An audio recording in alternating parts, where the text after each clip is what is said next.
Live from our 7 Tasmania studios, your nightly news with Louise Huber begins now. The Liberals and Greens have spent the day trading blows over climate action as the state election campaign rolled on. The state may have survived the summer without a major bushfire, but managing the ever-growing risk was among the main talking points. When bushfire season begins, it's our volunteer fireys on the front lines. Any upgrade to their equipment? Welcomed. Members really appreciate, new couch, new barbecue, computer for the station, UHF radios and all that sort of thing. It's been brilliant. So, $18.6 million promised by the Liberals, going to a range of volunteer facilities and services. An upgrade of communication and PPEs, and so the continual rollout of the latest equipment that's needed. The party also promising $11.6 million today to grow the Tasmanian logging industry. So it's about on-island processing, value-adding, downstream processing right here in Tasmania. The Greens say today's twin announcements are ill-fitting, calling on the major parties to abandon logging if they're serious about reducing fire risk. The biggest risk to communities and increased bushfire risk is human-induced climate change. We need real definitive climate action, and today the Liberals have demonstrably failed to do that. There's also some challenges that the industry's been facing in recent times, and it hasn't been helped with the politicisation of the Liberal Party and the Greens Party, who seem to always want to play with forestry as though it's a political football. With Anthony Albanese flying into town, Labor were talking tourism, calling for free car travel on the Spirit to be extended, given the hire car shortage in the state. This is the worst time to take away that free travel, because it's absolutely vital that people can have confidence that they can get here to Tasmania. There's no doubt that tourism is a key driver of our economy. It's a supporter of thousands of jobs, and it's important for regional Tasmania that we continue to support our tourism industry to grow. They're promising extra funds for TAFE tourism courses and upgrades to facilities at key tourism spots, as well as a $28 million package to support women and prevent family violence.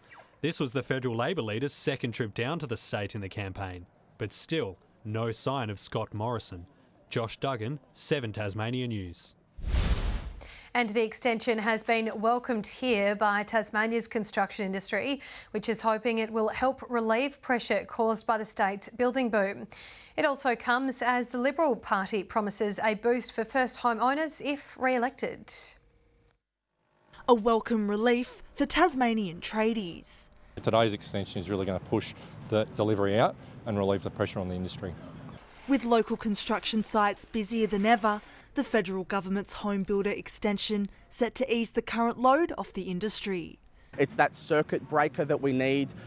It takes pressure off the supply chains, which we know have been stretched, while also aiming to pave the way for more future home owners. It ensures that the 2,600 Tasmanians that have made an application through Home Builder don't miss out on receiving that grant for circumstances that are outside of their control.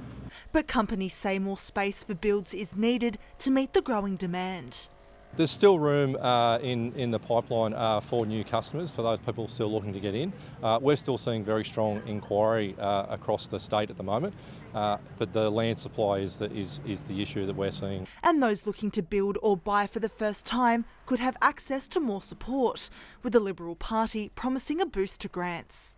For first home builders, we're going to extend that from $20,000 to $30,000 and also backdate that to when the home builder program was due to finish on the 31st of March. A move previously called for by the Property Council of Australia to help younger buyers into the market. It's vital that we increase housing stock here in Tasmania, just so younger people can get their foot in the door, and this grant goes a long way in doing that. Labor says while it supports the grant, the party is focusing on rental affordability to help more people into homes. Ruby COMMANE, 7 Tasmania News. Police have arrested 5 youths by spiking their car believed to be stolen in Hobart's northern suburbs this morning. The vehicle was allegedly taken from Bridgewater, then later sighted driving erratically several hours later on the causeway at around 9 a.m. by members of the public. After a coordinated response, police spiked the white Pulsar twice at Berrydale. No persons were injured. We effectively ensured we minimised risk to the youth involved, the members involved and the public, and they were taken into custody within minutes of decamping the vehicle. Anyone with information or dashcam footage is encouraged to contact Crime Stoppers. A 25-year-old New Norfolk man has been charged after allegedly uploading child abuse material to social media. State and federal police conducted a search at the man's home yesterday where they discovered explicit content on electronic devices. It's alleged the man was also encouraging someone living overseas to commit sexual offences against a child through social media platform Kik. A Bridgewater home has been destroyed after a blaze tore through the building last night. Multiple crews were called at around 10:30, arriving to the Boyer Road property, which was well alight. The cause of the fire remains undetermined at this stage, with investigations ongoing. It's believed no one was home at the time. The damage bill has been estimated at $500,000. A Tasmanian town is finally cheering again 2 years after a lack of players forced its local football club to collapse.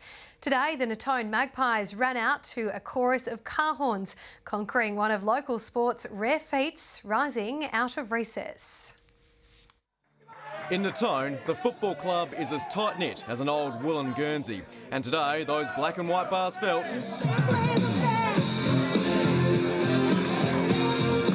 and simply inspiring. 2 years ago, the very core of this northwest community had been shattered when a player shortage crippled the club.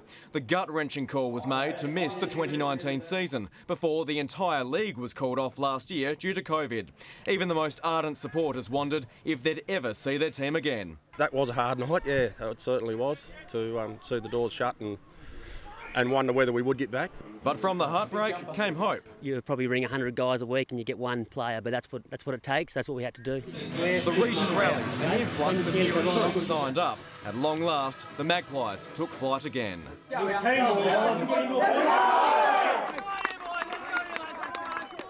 From the tears of 2 years ago comes this triumph. Today, NATONE's heart beats again after suffering such significant setbacks. To those who live and breathe this quintessential country footy club, it's a moment to savour. You sort of got a bit used to being away and you think, you're never ever going to come back, but then it all happens and here we are back. And in a sign of what's to come, the first 5 goals came from players in their first senior game. That's what it is, it's just true family, and it has been for 50 odd years, 60 years that I've been here. And the Magpies won.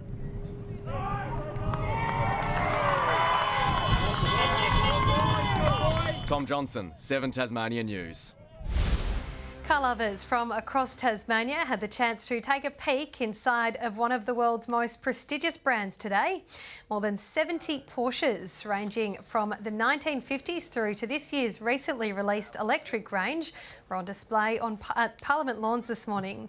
The show, a joint initiative between the Victorian and Tasmanian Porsche clubs, who've gathered for a tour of the state.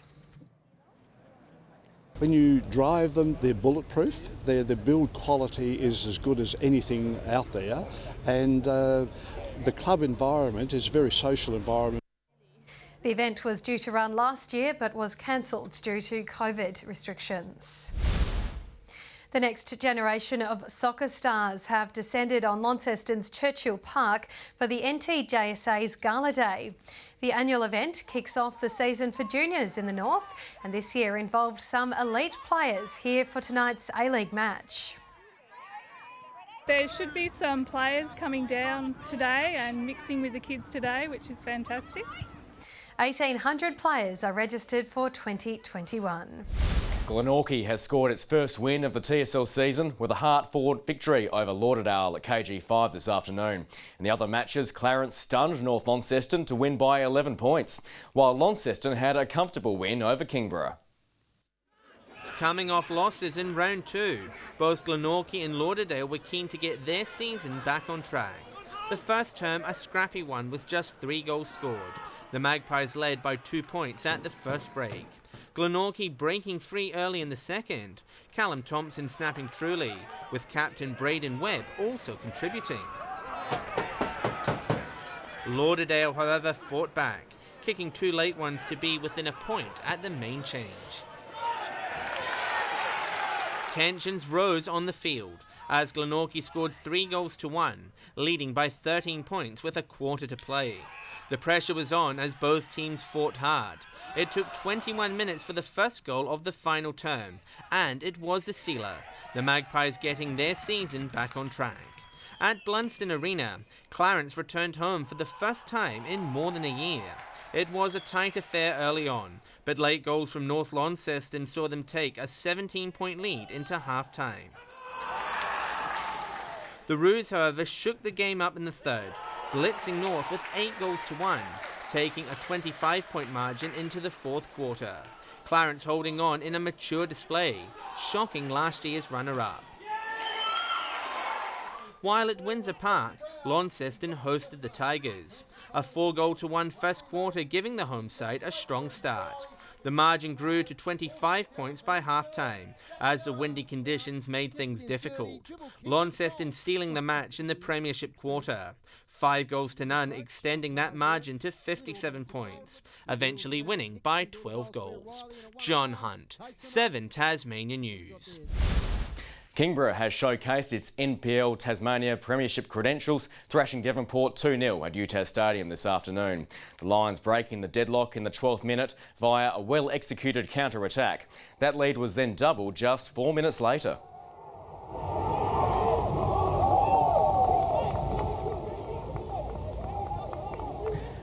Kingborough holding on to win, while in the women's, Olympia was too strong for Launceston United, Bonnie Davies sealing the result in style.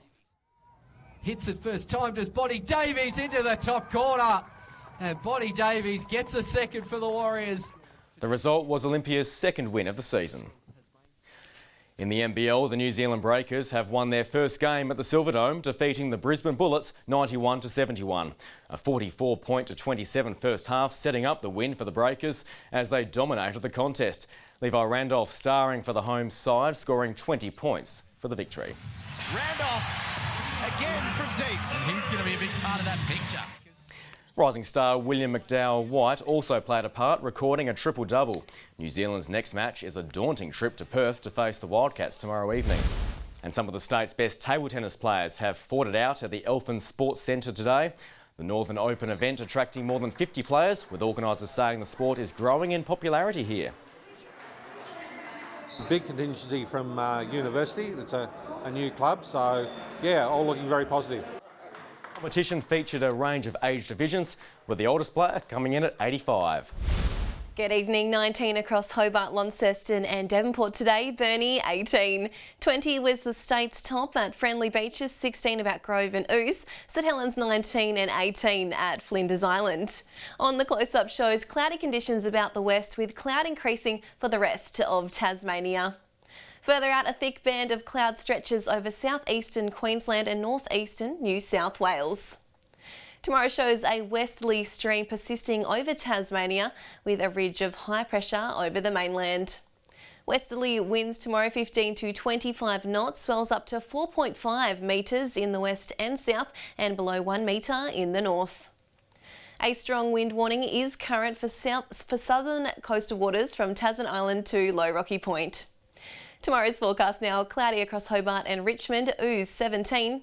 In the north, Launceston mostly sunny, partly cloudy across Devonport and Deloraine. Burnie tomorrow 18, Strawn showers 17 at Curry, 20 about St Helens and Swansea, and Whitemark expecting a possible shower. Looking ahead to the 3-day forecast, Monday, light showers about the west and north. Tuesday, showers extending statewide, and Wednesday, showers developing about the west, extending to the north during the afternoon. Capital City, sunny and 28 in Perth tomorrow. Sydney, a possible morning shower and 30 in Cairns. And currently Hobart 16 and partly cloudy, Launceston 13 and Devonport 14 and partly cloudy. That's all for weather tonight, Lou. And that's all your news for this Saturday evening. Thanks so much for joining us. We'll see you tomorrow. Good night.